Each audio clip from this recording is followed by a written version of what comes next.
Okay, maybe all these things are no longer just plugged into the wall, they're connected to the same network, but in most cases, they still aren't working together very well. There's an interoperability question, which gets even bigger when you move into the business space. Last CES, Samsung, in their keynote, indicated that they would go open standards. That would be helpful. Now, let's not dream. It's always going to be complicated in part because technology is evolving so quickly, and that's where, again, I think a systems integrator role, again, like in the B2B space, where an IBM or Accenture can help you choose and integrate, I think has some value. So there's going to be some good wishful thinking, but the reality, I think, is going to be more complex. I have to say that's where I had the most questions about the McKinsey study. That's a 10-year time frame. Can we get all these systems to talk to each other in a useful way within 10 years? Well, I think it's just going to keep getting better. Like we talked about, you do need interoperability. You need standards to be set and developed. We need to have secure devices. We have to deal with the data privacy issues associated with these devices. There's going to be a lot of things that we're going to have to solve to get to the vision of the McKinsey study.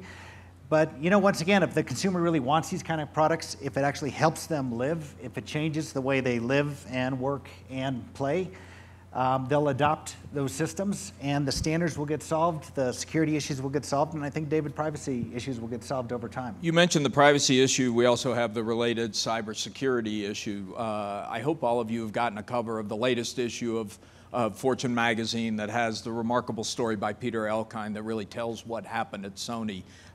It's a sad but instructive story. We're now reading about the government hacked the Office of Personnel Management. 21 million people who had the most personal details of their lives hacked, and we don't know what's going to happen to that. To what extent is that going to slow down this vision that the two of you have been talking about? I think for customers, it's customers who are not concerned, I'd be concerned about them. I think that's, if you look at your home network, how many of us have done a security audit? I'm sure at our companies, we've all had the IT department, the Chief Information Security Officer, do a penetration test. Who has done a penetration test in their home? Mm-hmm. You have. Congratulations. Yeah. So we have get one to you, here, okay? There's one over there. That's good.